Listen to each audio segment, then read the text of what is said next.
What's up, everybody? Welcome to the Homie Hangout, where we help others move in excellence. And today I want to talk about the big four in terms of prison gangs in California.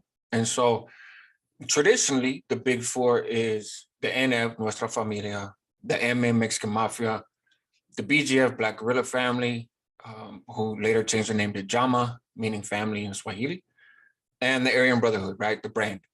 So, and they were called the big four. At one point, they were the only four prison gangs that you can get validated as a member of.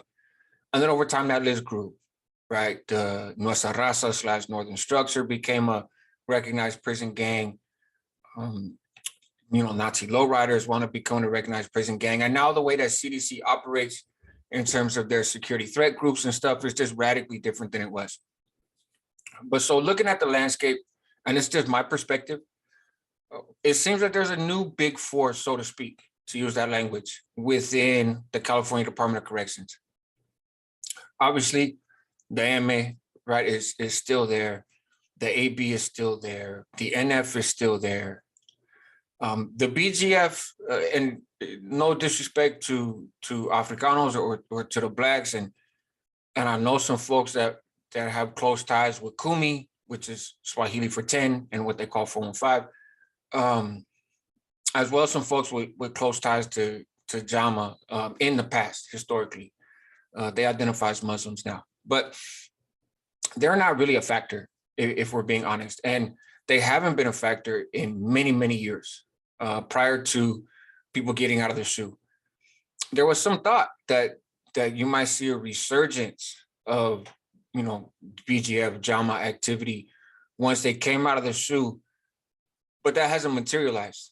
And in large part because they have the whole blood crip dilemma, right? And not a dilemma in sense of it's a bad thing, but that identity, those umbrellas, if you will, are much more dominant within the Black community in prison than anything else. And so, and you have people that identify with the cities they come from, but don't identify with any real umbrella. So nonetheless, they're kind of out of the picture. Still engaged in revolutionary writings and teachings and trying to raise awareness and there's still that element, but they're not really a gang, so to speak. So who's the fourth? And my view is that the fourth is everybody else, right? The people that are programming on the integrated yards, also called 50/50 yards. You want more explanation, you could check out a video that I did kind of explaining what that is in comparison to SNY yards and whatnot. So I'll link to that over here at the top of the screen. But those on the integrated yards, which is essentially every level 1, every level 2, and a handful of level 3s within the Department of Corrections. And those that don't fall up under the traditional politics, right? In particular, when it comes to the North, to be honest, that's what I'm more familiar with, which doesn't mean I know everything, and doesn't mean that I'm ignorant to other groups, but that because of my own, affiliations and stuff, that's what I know more about. And there's a lot of people who just walked away, right? And maybe they had some status before, maybe they didn't, but because of the abuses and because of various reasons, they walked. And so they may still identify as Northerners or Norteños, but they don't fall up under the NF in terms of how they program. So that's a whole segment of people. Some of them have picked up groups like Nueva Flores, right? The New Flowers that have been around for decades now. They have a yard at Salinas Valley. It's a general population yard. It's not an SNY yard, but they don't fall up under the NF by any stretch. And so that population of non-affiliates / down to program with just about anybody / feel abandoned by or for some other reason walked away from traditional political structures, traditional prison gang, structures. That's a huge group of people in the Department of Corrections. That's the majority. to be honest. And say what you will about SNY yards. I've never been on one, but in terms of the demographic, yes, some of them have unmentionable offenses, and yes, some of them have been informants and whatnot. There's also a lot of them that got hit, and just can't go back into the, into that mainstream population, or in fear for their lives, and so they walked away. But they still function as a convict, right? So, anyways, that group is huge, and no, they're not one gang, of course. Many of them don't claim anything, but they're a force to be reckoned with in the system, because at some point, those traditional pillars are gonna be faced with the challenge of a growing prison population that's just not buying what they're selling and is not interested and doesn't see a need for them. And so a couple kind of outside observations. One, gangbanging ain't what it used to be. And I don't advocate it, of course. I'm, not affiliated, but when I was a teenager, in the 80s and in the 90s, we ran around as gang members, right? We chased people down that were from rival neighborhoods. We got assaulted by people from other neighborhoods. There was some hustling, there was some of this. I've talked about that in some other videos, but for the most part, many of us was just hood dudes, just on some banging stuff, right? And that idea, that mindset is fading rapidly. Even when I talk to Northerners or people that identify as Northerners in the streets, they ain't on that gangbanging hype like we were, right? They're not riding around looking for Southsiders. They're hustling, they're making music, they're trying to find different ways to provide for their family. Maybe they're engaged in illegal activities, maybe not. They identify as a Northerner because that's historically for them how their community or how their hood has been defined.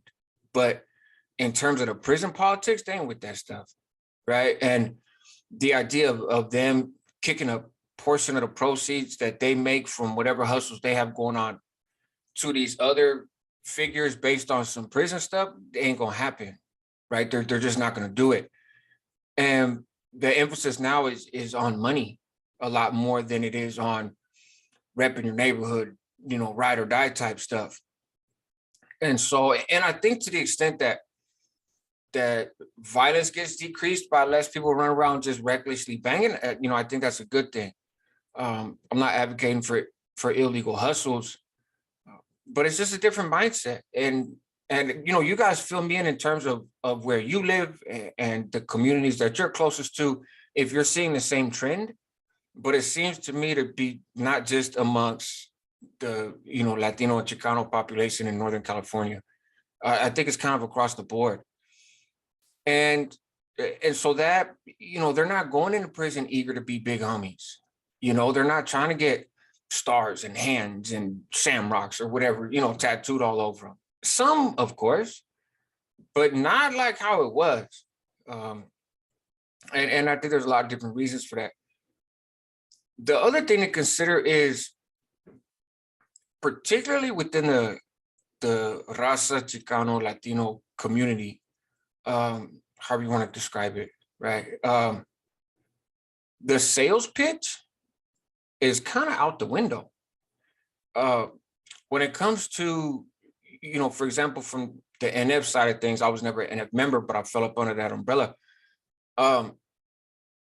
The idea was that the Eme were the oppressors, right? And they ruled with a heavy fist, and us and those within our lineage had redeemed the Latino community in prison and provided safety and security and to guarantee our future behind these walls, right? But that is a hard thing to sell when you have NF members and MM members walking around the general population on level 4 yards, right? Then it's hard to sell the idea of the other side as the monster. Cats are programming together. Northerners and Southerners are chopping it up with each other. Do some still harbor prejudices or ill feelings or lack of trust for the other side? Absolutely. Everybody has their own individual experience, and But in large part, on a larger scale, people are starting to reach the conclusion that a lot of us reached when we were doing time in the 90s. I remember having, a lot of conversations with Southsiders in the general population on level 4 yards. And yes, I rock with my team and they rock with theirs, and push comes to shove, we try to get each other. But we already knew that. So there was no sense dumping our chest and, oh, look at me, right? We're cut from the same cloth. Our cloth has just dyed a different color, and we would talk, and there was a mutual respect there, and it was kind of an understanding of, look, we're just pawns in something bigger, but we're here and we rock with that, and who am I and who are you to disrupt the boat or try to change how things work? Mind you, though, this is all pre-end of hostilities. And I talked about in my Pelican Bay video, living around a bunch of Mexican Mafia members, and some of whose names are pretty well known in circles that follow that, right? And man, we chopped it up. It was cool, right? I wouldn't go so far as to say we were friends necessarily, because the environment didn't allow for that. But there was certainly no real animosity between us. Again, if push came to shove, everybody's going to act the way that they're expected to act, and see what happens. But once you get around people, they say that exposure is the cure, so to speak, for racism and discrimination and prejudices. A lot of times folks hate on another group of people that they really haven't had a lot of interactions with, but they've heard things about that group and they believe what they've heard because they don't have a personal experience to challenge that narrative, or they have very limited personal experience that actually fits in that narrative, right? I was robbed by a black guy. I don't really know many black people. I don't really hang out with many black people. I don't really talk to many black people. But in the media that I consume, it says that black people be out here robbing folks. And I was robbed once by a black person. Therefore, I believe all black people are out there robbing. See, it's obviously that's not my views. It's not a personal story, but that lack of exposure, that lack of familiarity leads people to be more willing to adopt a harsh view of another group, even though they don't actually have anything to go on except for chisme, rumor, gossip. Well, now everybody's together, right? Now folks are walking the yard. I listened to Baby Joker's phone calls over on Boxer's channel, Paradigm Media News. Baby Joker's an NF member, right, from Watsonville, and he was in the state system for a while, and he did not view, just according to his phone calls, I'm not putting words in his mouth, he didn't have an issue with the end of hostilities. He didn't have an issue with the lack of violence between North and South. He's a very big fan of Raza not killing each other, right? And chopped it up with Southsiders and whatnot by his own accord. What he didn't like is that it seemed that one group was overshadowing the other one, right? That one group was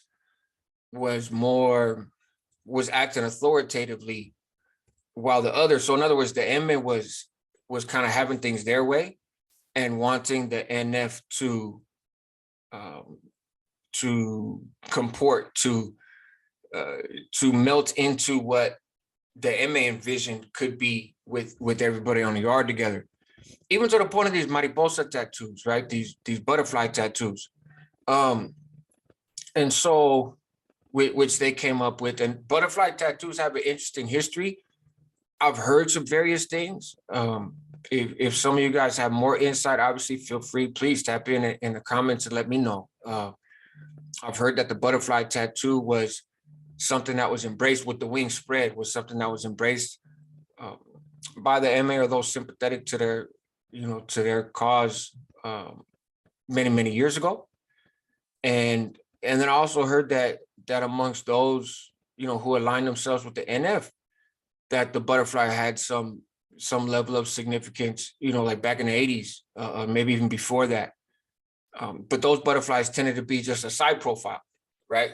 And so I don't know the absolute truth of those things. That's why I put it out there that way. But this butterfly now that people are getting, you know, it's something that from Baby Joker's calls, it sounds like was introduced by the MA. And the NF leadership, for lack of a better term, is just sort of going along with it, keep the peace type stuff, which that's fine. I don't have a dog in this fight, right? I don't have a horse in the race. I don't have, you know, a foot in the game, however you want to put it. So I'm not advocating for or against either group in that sense. I will say that the MA seems to be making the best of this end of hostilities within the state system, and that the NF is kind of just tagging along and trailing along. And that's not surprising to me based on kind of the old school view that the MA has of the NF and of the North, right? That it was just this breakaway group and dropouts, which of course is not true, but you know, them old feelings, right? The old tropes, the old narratives. And so, and the leadership within the state system basically has not really done right by stuff that they claim to believe in, which I think is fine, but just own it then. Just say, hey, you know what, man, our script is different now. And so we kind of threw out some of the other ways of thinking, and now we're on this level. They're not doing that, hence the tension between the feds and the state. I mean, not that it's that simple, but that's definitely an element. And then, of course, you know, they try to kill Baby Joker in the state system because I think he was outspoken about how the state NF was running stuff. And so even that, you know, this, you turn around in a year, this could be a different conversation in terms of who's even around still. Many people have put the nail in the coffin, so to speak, of the NF over the years, and it's never rang true, right? 50 plus years later, and they're still here. So I'm not saying that the demise is imminent. I don't think the AB is going anywhere, right? Despite the P9s and the NLRs and the other groups, some of which they influenced the building of, some of which they wound up having beef with and welcomed back in and whatnot. The AB ain't going nowhere in the state of California. They still have the authority over the white population, and you know, and then the MA, right, is not going anywhere in the state of California. And so, who knows what happens? Who knows how it plays out? But think of it this way: you got North and South kicking it on the yard together. You turn around tomorrow and say, "Hey, we're going to war with the MA, and we need people to go out there and make, you know, sacrifice their lives." Right, quite frankly, whether it's their lives in terms of getting a life sentence in prison for catching one, or their life in terms of, hey, these are win takers on both sides, on all sides. So you can go to battle and lose. You know, are people going to be willing to do that? Are the soldiers, so to speak, is the manpower going to be willing to do that? Because right now they're hanging out, they're selling dope to each other, getting loaded. They got, you know, packages and visits and so that idea of that's the enemy, that's the devil is hard to sell now. And you're going to turn around one day and say, wait, actually, they are now. But now I got some personal experience. Now I've sat at a table and broke bread and had spreads with these people. And I don't really see them like that, man. So I think you want some other stuff, right? And there's going to be pushback. And CDC has created a space for those people that don't want to fall up under those politics. And that space is increasingly becoming most of the prison system. So it'll be interesting to see where things go from here. Deviated a little bit off just the identifying the big four, but I wanted you to see some of my rationale for why I think the non-traditionally affiliated, for lack of a better way to put it, I won't get into the active, inactive. I know that label is thrown around, and again, I covered that in the same video that I covered, you know, SNY yards and 50-50 yards. But I think that's just a growing group. Call them whatever you want. Call them all PCs, call them all dropouts, call them all SNY, call them all inactive, call them all, you call them whatever you want. I don't think any one of those labels fits that whole group, but I'm just saying, no matter what you call them, they are a force to be reckoned with. And and they're growing.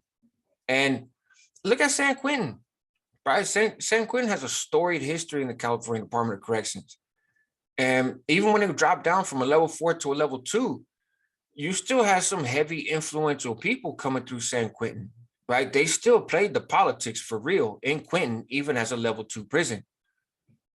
Now, if you're an NF member or an MA member or an AB member, and you go to Quentin, either you stay and your career is over, right?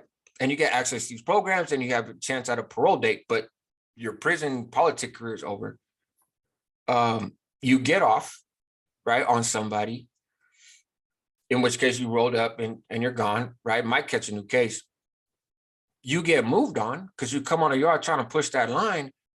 And the guys in Quentin, they know they got something good going on relative to the prison system. And they're not going to let anybody from any political group come through there and mess that up. And that does not mean that there's not hitters on that yard, right? And there's lifers on that yard and there's killers on that yard. And they will stand up for their program. And so, and the greatest likelihood is somebody's going to drop a kite on them, right? Somebody's going to drop a kite on somebody. Hey, they're trying to push politics right here, man. We don't want that stuff. And the administration's going to put them in a hole and ship them off someplace else, right? So you can't play politics in Quentin anymore, man. And I'm not saying it's a bad thing. I don't say that sadly. But just take a look. Old Folsom, you can't push that line in Old Folsom. You know, it just doesn't work. And more prisons and more yards are fitting that description. So anyways, that's it for this one, man. It's quick, but yeah, to me, just my own personal perspective, right? It's, you know, the AB's here to last, so's the MS, so's the NF. Something's gonna have to give on the inner hostilities between the MA and the NF, though. You know, either they join together and it becomes a race issue, right? In terms of just brown and black and white, which is certainly possible, but who's gonna run that, right?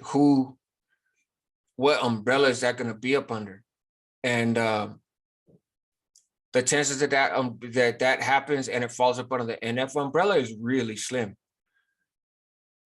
The NF outside of California ain't going to tolerate it being up under the MA thing. So there's going to have to be some kind of working of that situation. But for the time being, both of them still exist in, you know, in a way to be recognized and a way to be respected in a sense of you know, honoring that they're there and they've been there for a long time.